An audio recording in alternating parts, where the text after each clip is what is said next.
S Kripa Tamil கவிஞர்களில் மிக முக்கியமான ஒருவர். இன்று அவர் நம்மோடு உயிரோடு இல்லை. திருநெல்வேலி மாவட்டம் பளிங்குப்பாறையை சேர்ந்தவர். அவர் எழுதிய கவிதைகளில் அவ்வளவு யதார்த்தம் கொட்டி கிடக்கும். தன்னுடைய இந்த கவிதையின் வாயிலாகவே எனக்கு அறிமுகமானார். வாழ்வில் இருமுறையேனும் இறப்பது போல் கனவு கண்டிருப்பீர், ஒரு முறையேனும் பிறப்பது போல் கண்டதுண்டா?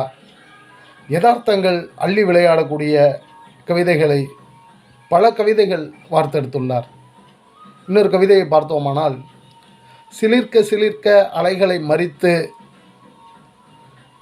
முத்தம் தரும் அப்பறவைக்கு துடிக்க துடிக்க ஒரு மீனை பிடித்து தருகிறது அக்கடல் என்று மிக யதார்த்தமாக தத்ரூபமான நிகழ்வுகளை பதிவு செய்திருக்கிறார். அவர் எழுதிய மிக முக்கியமான எனக்கு பிடித்த கவிதை என்றால் கைவிடப்படல் படலம்.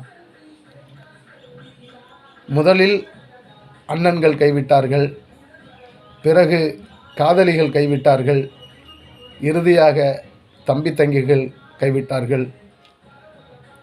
இத்தோடு நிறுத்தி கொள்ளவில்லை, இன்னும் தொடர்ந்தது கைவிடல் படலம். இறுதியாக அவனே கைவிட்டான். அதற்கு பிறகுதான் நிகழ்ந்தது அற்புதம். மிக அற்புதமான கவிதையாக இதை நான் பார்க்கிறேன். நாம் ஏதோ ஒரு எதிர்பார்ப்பில் அலைந்து கொண்டிருக்கும் பொழுது அது நமக்கு நிறைவேறாது. நம்மை நாமே கைவிட்ட பிறகு சாதாரணமாக நடக்கக்கூடியது கூட நமக்கு அதிசயமாக தோன்றும் என்ற ஒரு அடிப்படையில் இந்த கவிதையை நாம் வாசிக்கலாம். நன்றி.